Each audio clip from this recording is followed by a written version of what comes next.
Hello mga Marites! For today's video, gabing-gabi na nga dyan at tumakas ako para makipag-birthday. Taknaydo. Birthday kasi ni Kuya Norlan kaya talaga namang tumakas ako.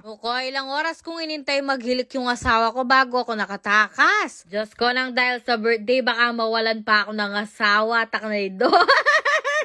Miretso na nga ako dito sa loob ng bahay para makakain at nakita ko nga itong mga prutas. Akala ko nga fake pero totoo pala dun kasi sa amin pan-display lang yung mga fake na prutas.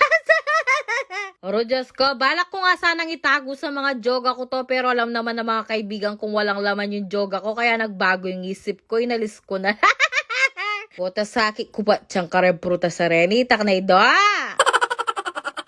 Nakita ko nga yung mga nagluluto ng pulutan at linapitan ko sila para imekos-mekos ko itong mga linuluto nila. Sa mga oras nga na yan, chinichena ko na sila, binulungan ko na nasakin yung isang platong pulutan. Taknay da, chares! Lumabas na nga ako dyan para hintayin ko na lang isang platong pulutan ko, ano ko. Oro, Diyos ko, hindi pa man ako nakakaupo, natagayan na agad ako ng gym bilog. Taknay doon ng gym bilog na to, kapay na, Jo! Diyos ko, sa mga nagsasabing ang sarap ng alakay dayo, kapait na. Pagupo ko nga dyan, dumating na agad yung pulutan. Pero Diyos ko, isang plato nga yung binigay sa akin. Pero parang masakit yung loob nila. Tinapon yung hotdog. Pero pwede pa yan, wala pa naman 5 seconds na dyan. Alo, dyan talaga namang maganda yung pagkakamekos-mekos ko dun sa pulutan. Talagang binigay sa akin yung isang platong mais. Diyos ko, kaya magbulos kanini, Jo. O dahil nga Marte at pasosyal tayo, talaga naman chinapstick ko pa yung mais. Taknay doon ng Marites.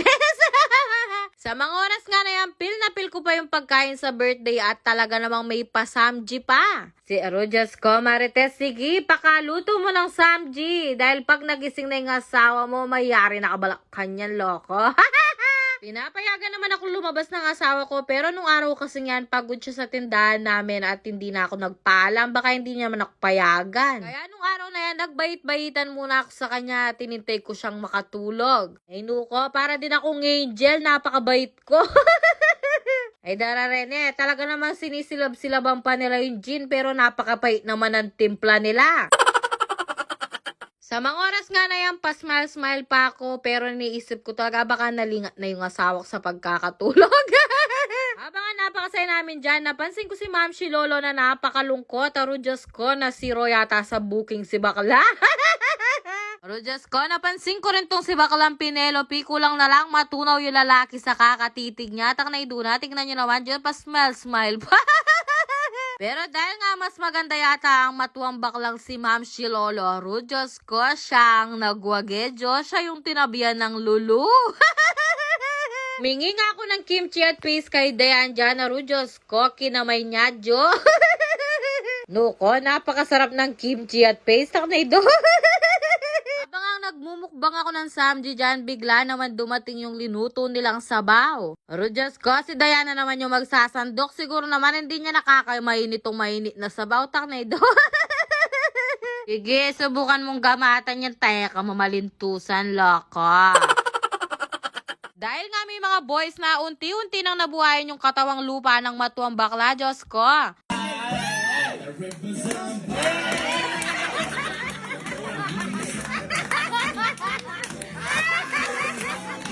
Kung masaya ang matandang bakla, ito namang isang bakla umiiyak na zero sa booking, Jo. Ay, rogo ka sakit, nedyo. O, shoutout nga pala kay Jonel Pili Sikat. At happy birthday nga pala kay Kuya Norlan. More blessings to come.